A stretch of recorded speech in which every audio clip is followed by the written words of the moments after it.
They told you he fell. They lied. What if the son of Lucifer is already here? Not coming, not waiting, simply here. The Book of Enoch describes beings descending to earth and creating a bloodline that was never meant to be revealed. The giants died in the flood, but blood doesn't drown. Blood disappears. Into families, into royal houses, into names that repeat across centuries. Why did ancient kings claim they were descended from gods?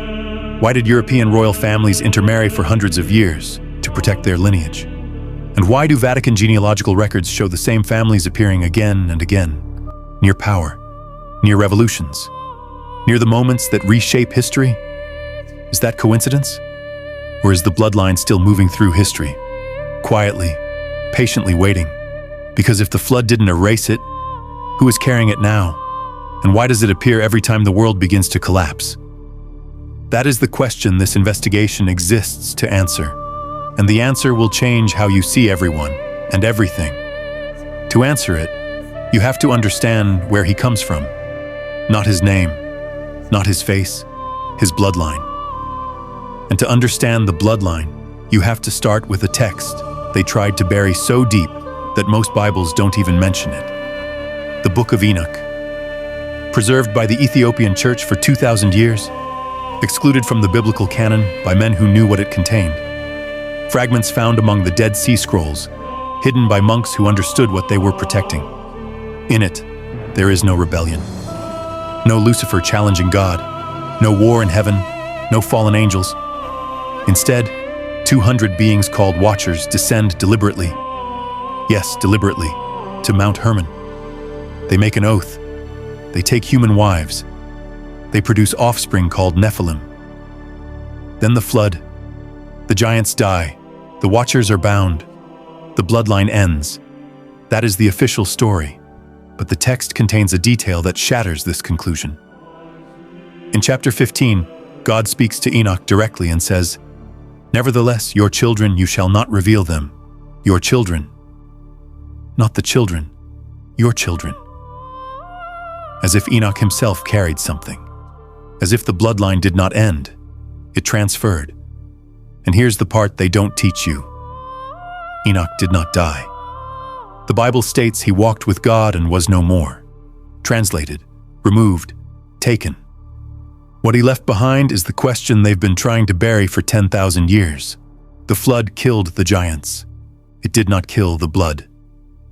Blood goes underground, into families, into genealogies that would carry something hidden for thousands of years.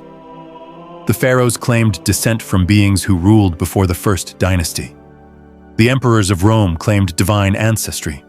European royal houses intermarried for centuries, preserving something they believed was sacred. Different names, same claim. A lineage older than human. The Vatican began tracking this pattern centuries ago. Inside the Apostolic Archive, what Hollywood calls the secret Vatican files, documents exist that trace specific families across generations. Not saints, not popes. Bloodlines. Families that appear repeatedly throughout history, regardless of country, regardless of era, regardless of everything. On their own, each document means nothing. Together, they map something else entirely. A presence that moves through history without announcing itself. A presence that surfaces exactly when the world is unstable, exactly when humanity is desperate, exactly when people are looking for someone to follow. The last documented appearance was 1933, Berlin. An advisor who could make crowds weep simply by speaking, who could make grown men surrender simply by existing in their presence. When the war ended, he vanished. No death record, no grave, no trace. The documents go quiet after that, until now. Because if you track the pattern forward, if you follow the intervals, if you examine the current state of the world, pandemic, war, collapse, desperation, desperation, desperation, one conclusion emerges. The bloodline surfaces when it is needed, and it is needed now. He is not hiding.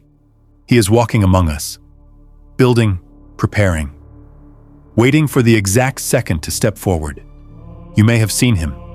That politician who never ages. That tech founder whose eyes do not blink. That preacher whose voice makes crowds weep. That figure who appears from nowhere and suddenly everyone is listening. Same blood, different face. 10,000 years of patience. The question is not whether he exists. The question is whether you will recognize him before it is too late. Because recognition requires knowing what to look for. And what you are looking for does not wear horns. It wears a suit. It does not hold a trident. It holds a microphone. It does not rule hell. It rules corporations, governments, churches. So here is the question that drives this investigation. If the bloodline surfaces when the world is desperate, and the world has never been more desperate, who is carrying it now? The bloodline survived. That is the premise we have established.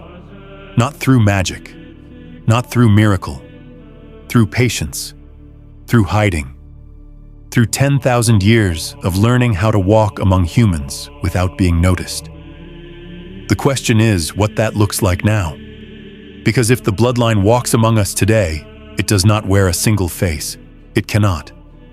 One figure in one place at one time would be vulnerable, observable, containable. The pattern requires something else. Multiple faces, multiple domains, multiple points of influence, all serving a single purpose. This is not speculation. This is observable in the genealogies tracked by the Vatican archives. The same bloodline surfaces simultaneously in different locations throughout history, always when the world is unstable, always in positions that matter. 3 domains in particular. The first is the domain of the voice. Throughout history, the bloodline has appeared in religious authority, not always as the leader, often as the voice behind the leader, the advisor, the confessor, the one whose counsel shapes doctrine. In the 4th century, a figure appears in the records of the Council of Nicaea, not a bishop, not a theologian, an advisor to Eusebius of Nicomedia. His name was recorded and then deliberately erased from most accounts. But one Syrian manuscript preserves it. He argued for a specific interpretation of Christ's nature, an interpretation that made Christ less than the Father, a subordinate, a lesser. That interpretation was rejected. But the figure did not leave. He simply moved to Constantinople, then to Rome, then to a small monastery in Gaul where he trained men who would later become bishops. The pattern repeats in the 16th century. During the Protestant Reformation, a figure appears in Wittenberg, then in Zurich, then in Geneva. Never preaching, never leading, always advising, always shaping, always present when the words of God were being reinterpreted. Today, that same presence occupies the domain of the voice through a different medium: televangelism, global ministries, networks that reach millions daily. The face changes, the voice changes, but the message contains a consistent thread, a softening of certain doctrines, a shift in emphasis away from judgment toward acceptance, a gradual reframing of what it means to be saved. The second domain is the domain of the mind. The bloodline has always sought access to human consciousness. In ancient Sumer, the Apkallu taught writing and law. In Egypt, the Neteru taught architecture and medicine. In Greece, figures appeared who taught philosophy and logic. Always knowledge, always the shaping of how humans think. In the 17th century, a figure appears in the records of the Royal Society in London. Not a scientist, a patron, a financier. He funded experiments into optics and electricity. He corresponded with Newton. He disappeared in 1703, the same year Newton became president of the society. No death record, no grave. In the 19th century, the same pattern emerges in Germany. A figure funds research into electromagnetic fields, then disappears, then reappears in America funding early work on radio transmission. Today, that presence occupies the domain of the mind through technology. Neural interfaces, artificial intelligence, algorithms that shape what billions of people see, think, and believe. The faces are visible, the founders, the CEOs, the visionaries. But behind them, always, there are others. Advisors, investors, figures who never give interviews but whose signatures appear on documents no one reads.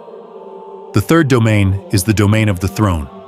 The bloodline has always sought political power, not always as the ruler, often as the power behind the ruler, the advisor who never holds office but whose counsel becomes policy. In Rome, a figure appears in the court of Diocletian, then in the court of Constantine, then in the court of Theodosius, always present during transitions of power, always leaving before the purges begin. In medieval Europe, the same presence appears in multiple courts simultaneously. Paris, London, Vienna, always advising, always shaping alliances, always present when borders are redrawn. In the 20th century, the pattern becomes visible in Washington, in Moscow, in Berlin.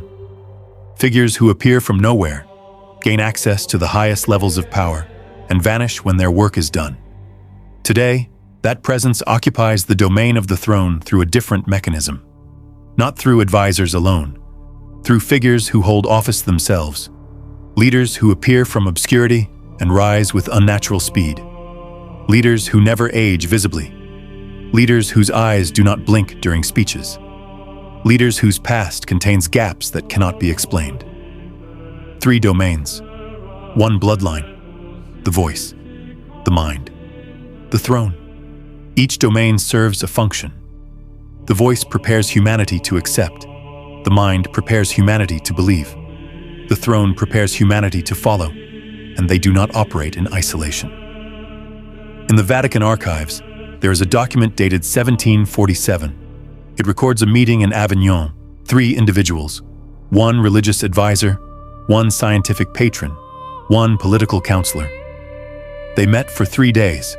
The contents of their discussions were never recorded. But after that meeting, a series of events began across Europe that reshaped the continent. The pattern repeats in 1913. A meeting in Vienna, 3 figures, 1 religious, 1 scientific, 1 political. 6 months later, an assassination in Sarajevo triggered a world war. The question is not whether these meetings happen. The records exist. The question is what is being coordinated. Because if the bloodline surfaces in 3 domains simultaneously, if the voice, the mind, and the throne are all occupied by the same presence wearing different faces, then something is being built. Not chaos, not destruction, something else. Something that requires humanity to be ready. Ready for what? That is the question the next chapter will examine, because the bloodline did not survive 10,000 years to simply observe. It survived to act, and the moment for action is approaching. The voice is preparing, the mind is shaping, the throne is waiting. And when they converge, when all 3 domains align, one figure will step forward, not a monster, not a conqueror, a leader, a savior.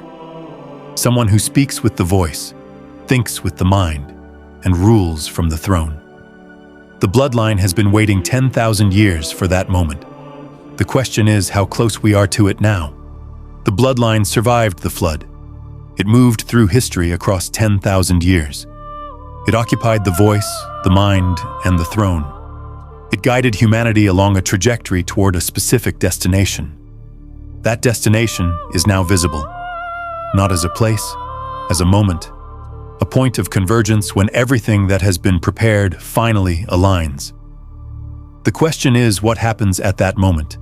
The conventional imagination expects conquest. Armies, fire, subjugation, a monster finally revealing itself and taking what it wants. But conquest requires resistance. Resistance requires division. Division requires time.